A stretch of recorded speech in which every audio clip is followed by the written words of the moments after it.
ला साया।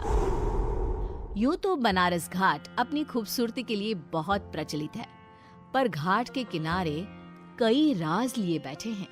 ये कहानी शुरू होती है बनारस के घाट के पास बने ममता निवास से, जहाँ प्रिया लाल जोड़े में ममता के घर उसकी बहू बनकर आती है। आओ आओ बहू, घर को अपने पैरों से पवित्र करो। ममता घर की दहलीज पार कर ही रही होती है कि अचानक एक बहुत गंदी सी बास पूरे घर में फैल जाती है।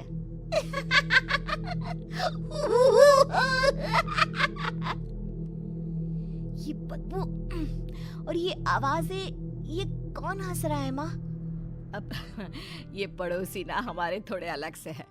कहाँ हम शाकाहारी और ये मांस मच्छी खाने वाले। छोड़, तू ध्यान मत दे और गृह प्रवेश कर। और हाँ बहू, अपनी सास की एक बात हमेशा याद रखना, इन पड़ोसियों से तो कभी बात नहीं करेगी। अच्छे लोग नहीं है ये। अपनी सास की ये बात मानेगी ना बेटा? हाँ माँ, जो आपकी मर्जी, मैं उनसे बात नहीं करूंगी। अगले दिन प्रिया अपनी पहली रसोई बनाने रसोई घर में जाती है। ये छोकी बात तो नाक में जा रही है। एक काम करती हूँ, खिड़की खोल देती हूँ।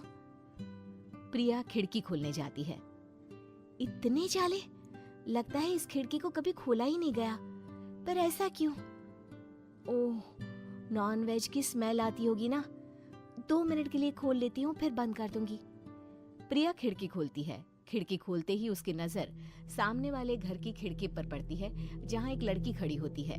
हाथों में मेहंदी, लाल रंग की साड़ी, बिल्कुल सजी धजी, मानो प्रिया की तरह ही वो भी नई नवेली बहू हो। वो प्रिया को देखकर मुस्कुराती है। हे भगवान, माँ ने तो इनसे बात करने को मना किया था। प्रिया फौरन ही खिड़की बंद कर देती है और तवे पर चढ़े रोटी की ओर देखने लगती है, पर वहाँ रोटी न होकर मछली पड़ी होती है। ये क्या? पहली ही रसोई में इतनी बड़ी गलती। हे भगवान, अब मैं क्या करूं? प्रिया बहुत डर जाती है और फौरन रसोई की सफाई करने और फिर सभी के लिए खाना बनाने लग जाती है। जब वो सबको खाना परोसती है, सब तो ठीक है, मैं बेकार में चिंता कर रही थी। हे भगवान, ऐसे ही बस अपनी कृपा बनाए रखना। रात के वक्त जब सब सो रहे होते हैं, तब प्रिया को पायल की आवाज सुनाई देती है, जिससे उसकी आंख खुल जाती है। ये पायल की आवाज कहाँ से आ रही है? प्रिया उठकर उस आवाज के पीछे छत की सीढ़ियों तक जाती है। तभी उसे बच्चे के रोने की आवाज आती है। प्रिया छत पर जाती है तो क्या देखती है? वही लाल साड़ी वाली लड़की अपनी गोद में एक नवजात बच्चे को घुमा घुमा कर सुला रही है। तभी प्रिया की नजर उसके पेट पर पड़ती है। ओह गॉड, ये तो प्रेग्नेंट भी है। सुनिए, बच्चा सो नहीं रहा है क्या? मैं कुछ मदद करूं? नहीं नहीं, आपके घर वालों को अच्छा नहीं लगेगा, मैं संभाल लूंगी। स्नेहा की गोद से बच्चा हाथ मारकर प्रिया की गोद में आने को छटपटाने लगता है। दोनों घर अगल बगल में बने होने के कारण प्रिया उस बच्चे को गोद में ले लेती है। प्रिया के पास आते ही वो सो जाता है। बच्चे का वो स्पर्श रात भर प्रिया भूल नहीं पाती और अगली सुबह वो छत पर कपड़े सुखा रही होती है। तभी उसे एक औरत इशारा करके बुलाती है। स्नेहा कह रही थी बाबू तुम्हारी गोद में आते ही सो गया। मैं गौरी, स्नेहा की माँ हूँ। बहू, घर आना, बाबू को खिला भी लेना। शाम को जब घर पर कोई नहीं रहता, बच्चे से मिलने के लिए प्रिया छिपकर अपनी पड़ोसन के घर चली जाती है और कुछ देर बच्चे को खिलाकर वापस लौट आती है। इसके कुछ दिन बाद ही प्रिया को पता चलता है कि वो माँ बनने वाली है। ममता की खुशी का ठिकाना नहीं रहता।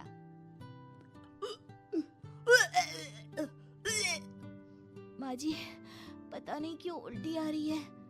प्रिया भागती हुई वॉशरूम में जाती है तो हरे और लाल रंग की उल्टी करती है। उस उल्टी में से कीड़े निकलते हैं।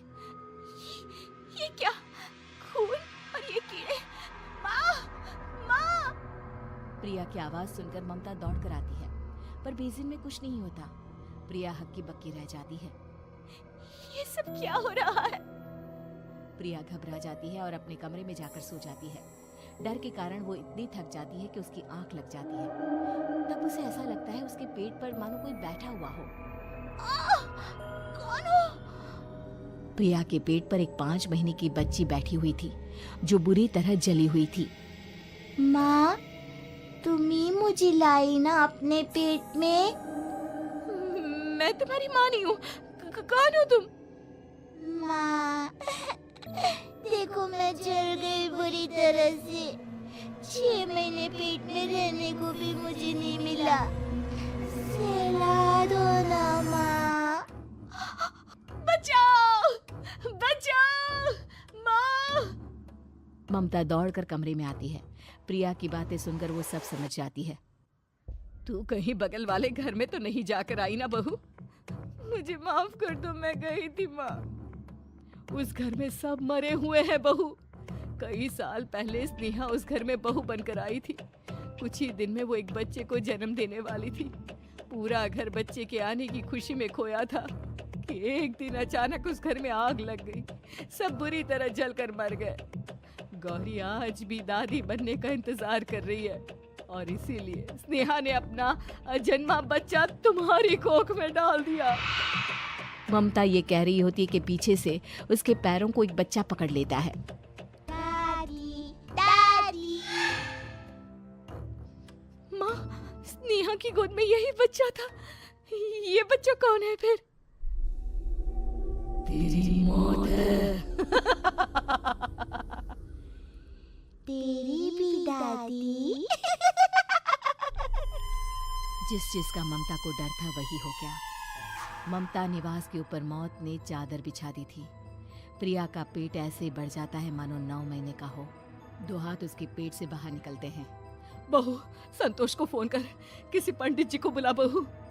प्रिया का पति भागता हुआ घर आता है। ये तो होना ही था माँ। तेरा पाप तेरे सामने आ गया तो तू सह नहीं पा रही है। स्नेहा घर में आग लगी नहीं थी, माँ ने लगाई थी प्रॉपर्टी की लालच में। और वो बच्चा मेरी पहली पत्नी का बच्चा है, मेरा बेटा, जो कि उस आग की चपेट का शिकार हो गया था। मैंने तुमसे ये सब माँ के कहने पर छुपाया था। मुझे माफ कर दो प्रिया। तुम अगर चाहो तो यहाँ से जा सकती हो। मैं तुम्हें किसी भी बंधन में रखना नहीं चाहता। मेरी शादी हुई है आपसे, मैं आपको छोड़ नहीं सकती, पर उससे पहले हमें स्नेहा, उसकी माँ और बच्चे की आत्मा की शांति करवानी होगी। संतोष और ममता गौरी के घर जाते हैं। अंदर सब कुछ जला हुआ होता है। जमीन पर जली हुई लाशें बिखरी हुई थी। ममता रो रो कर अपने करने की माफी गौरी से मांगती है। प्रिया स्नेहा के घर वालों का अंतिम संस्कार करवा देती है।